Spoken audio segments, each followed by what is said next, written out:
लक्ष्मण, जंगलों की सुंदरता एक प्राकृतिक सुंदरता होती है। इसको देखने में इतना आनंद आता है कि जी करता है वहीं पे सुंदरता का हर समय निहारते रहें। लेकिन भ्राताश्री, हमें ये नहीं भूलना चाहिए कि इस जंगल में माया जाल भी बहुत है।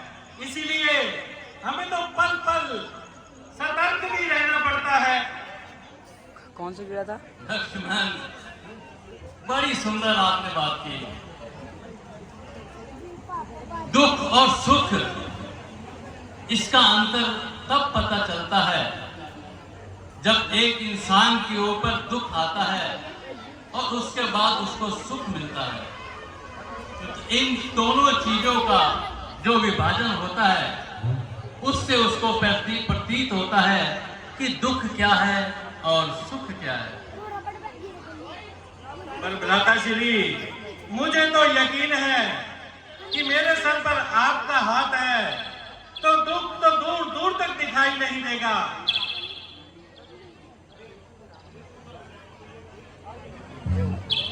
सामने कुछ हलचल सी दिखाई दे रही है। आप ठहरिए, मैं जरा देख कर आता हूं। ठीक है लक्ष्मण, जाओ और ज्यादा दूर मत जाना, मेरी नजरों में ही रहना। मन दिखते हो पर वो पूरे सुधाई।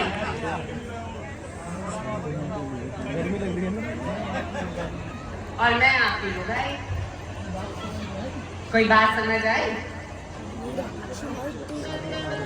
देवी, मैं तुम्हारी ये अभिलाषा पूरी नहीं कर सकता, क्योंकि मेरी धर्म पत्नी मेरे साथ आई है।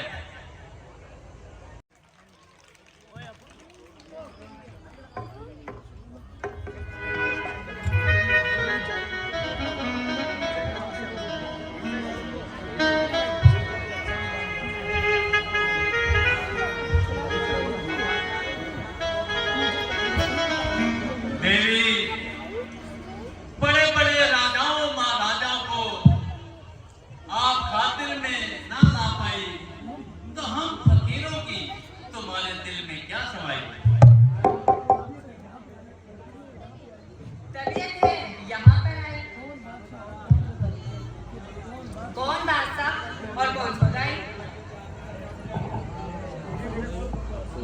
अफसोस, ये मैं तुम्हारी अभिलाषा पूरी नहीं कर सकता, क्योंकि मेरी अर्धांगिनी मेरे साथ है।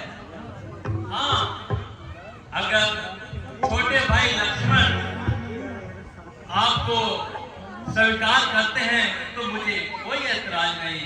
आप जाइए और उनके सामने अपनी मन की इच्छा जाहिर कीजिए।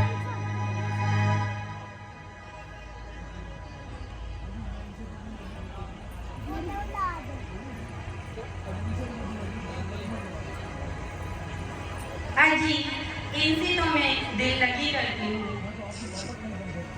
मैं तो आपकी मोहब्बत का ही दम भरती हूँ। ये तो काला कलूटा है। भला मुझे इससे शादी करने की क्या जरूरत है? मैं आप ही के साथ रहूंगी और आपके चरण धोकर पीऊंगी।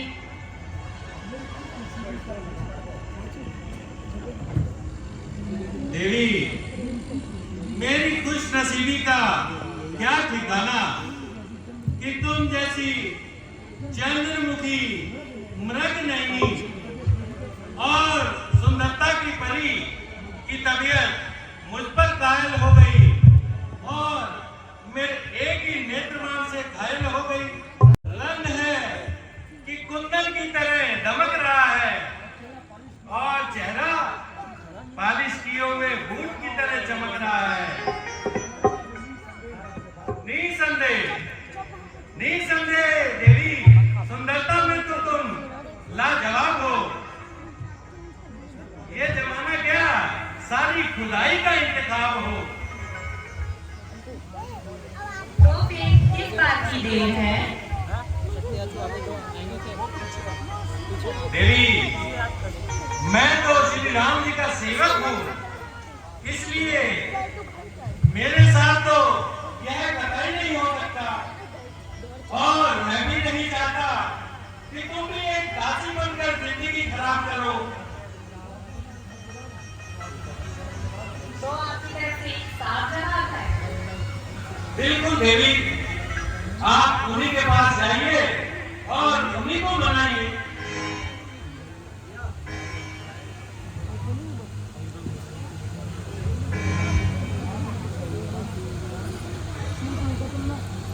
आप ही मान जाइए।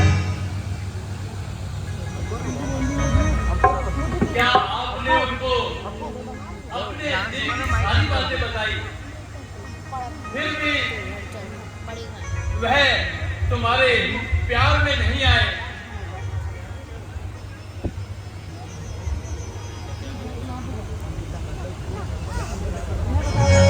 वो तो बस सूरत है, पर मेरा दिल तो आप पे आया है। आप ही मान जाइए। नहीं नहीं देवी, व्यर्थ आप अपना समय व्यतीत कर रही हैं। आप जाइए और उनको दूसरी बात बनाइए। उनकी तो आदत ही ऐसी है, कभी कभी वो नासमझी की बात भी कर जाते हैं। आप जाइए, उसको उसके सामने अपना प्यार का इजहार कीजिए, शायद वो आपकी बात मान जाए।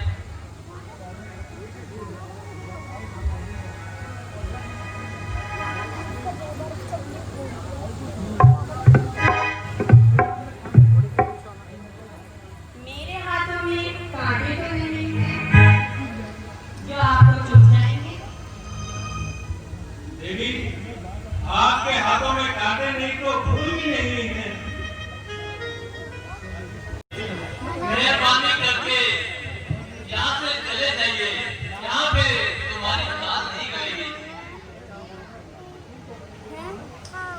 तुम तो बड़े बेवफा हो। हाँ देवी, मैं पुनः आपसे आग्रह कर रहा हूँ, यहाँ से आप चले जाइए। एक स्त्री होने के नाते मैं आपसे हाथ जोड़कर निवेदन करता हूँ कि आप यहाँ से चले जाइए।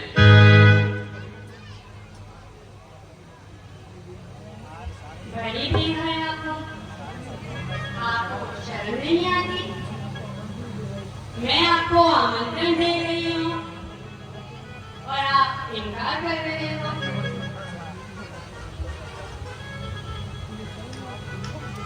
तुम्हें शर्म नहीं आती? लगता है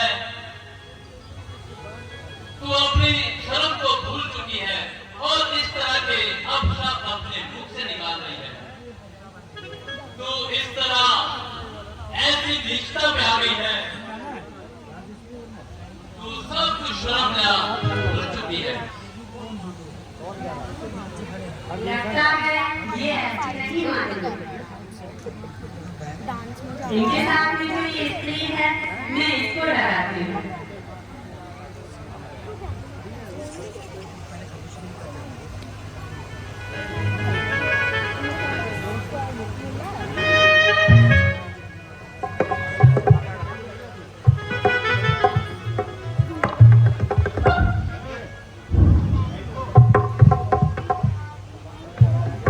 अरे बेगैरत औरत, हम तो औरत समझकर तेरा लिहाज कर रहे थे,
परंतु हमें ये पता नहीं था कि इस जगह पे कुछ ऐसी अनुभूति होगी। इसका अंदेशा मुझे पहले ही लग गया था। लगता है आगे कुछ अच्छा नहीं होगा। राधा श्री आगे बढ़ो, आगे देखा जाएगा। अभी तो हमने उसे सीधा जवाब दे दिया है और आप चिंता तो बिल्कुल न करें। लगता है वे अपने भाई खान और दुष्मन के पास जाएगी। आप सतर्क रहना और निगहबान रहना। कोई नहीं भ्राता श्री,